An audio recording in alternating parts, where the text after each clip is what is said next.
Hey guys, it's Lauren. This is my very first podcast for an Omnivore's Quest, and today I'm going to be making an asparagus frittata.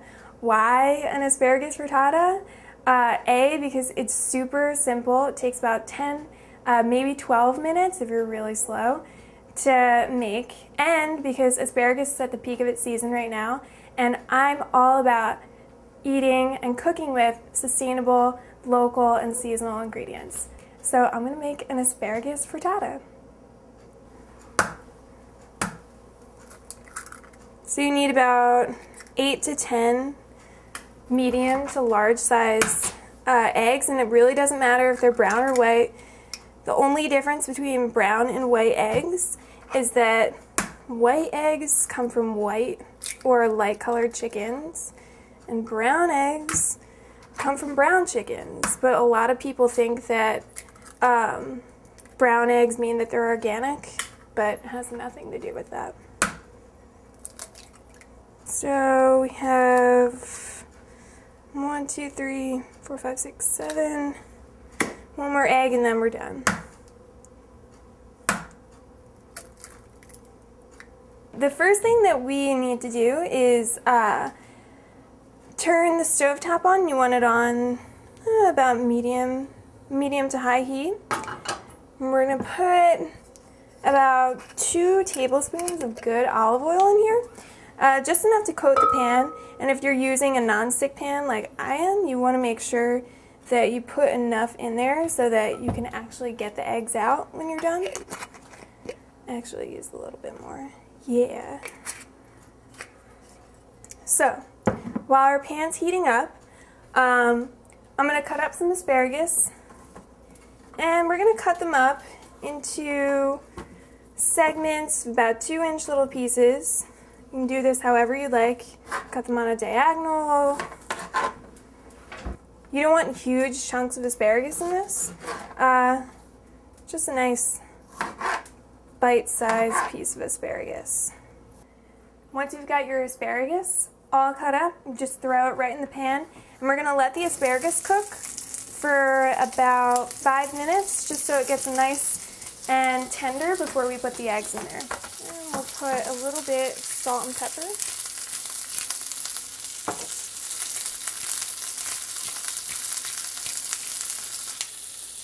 Okay, so we can let that cook for a little bit, and then while that's cooking, we're going to whisk up our eggs. And I like to put just a little bit of sour cream in my eggs. It gives them a little bit more of a creamy texture. And since we're doing something like a frittata, you don't want it to be like a brick, kind of gross. So put a little bit of sour cream in there just to lighten it up. And then some salt and pepper. Make sure to always season your food. Just give them a real good whisk. And the sour cream is going to be a little bit clumpy. It's totally fine. Don't worry about it.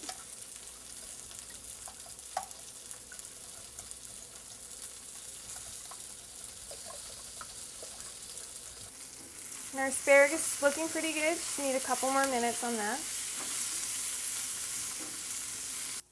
Okay, so we're going to start on the stovetop, but then we're going to move the pan to the broiler. So it's important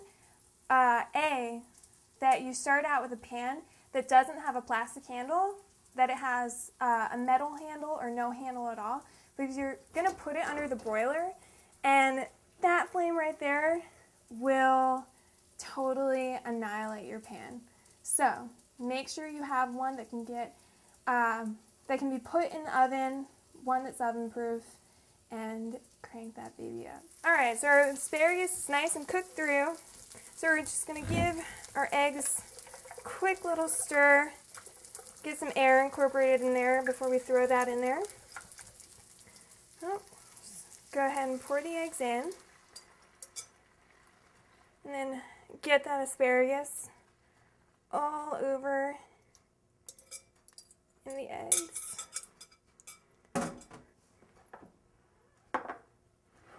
And we're basically, we're making an open-faced omelet pretty much. So, you can treat this just like you would an omelet.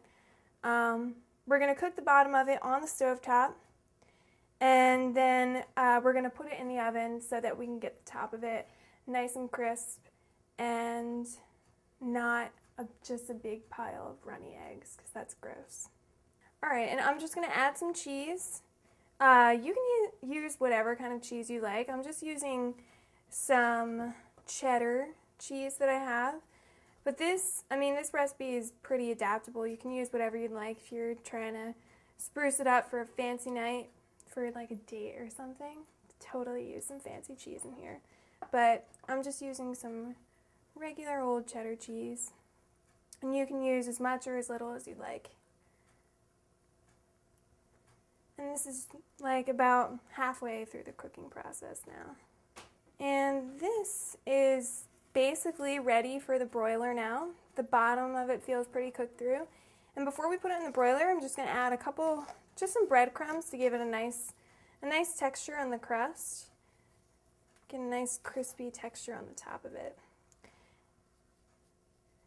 And this is a totally simple dish that you can use if you're having friends over for like a brunch or something and you want to impress some people. Really easy. Anybody can do it. If I can do it, you can totally do it. Just going to put this under the broiler.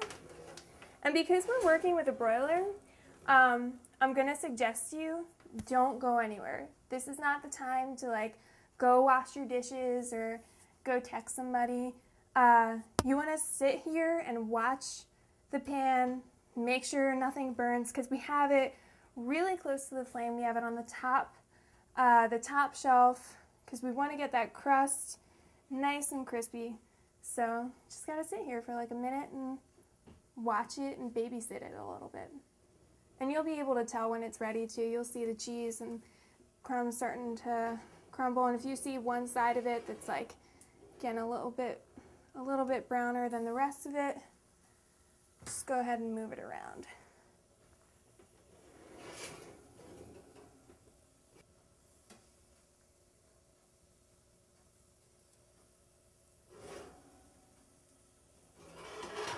All right, this bad boy is ready. I'm just going to cut into this. This looks awesome.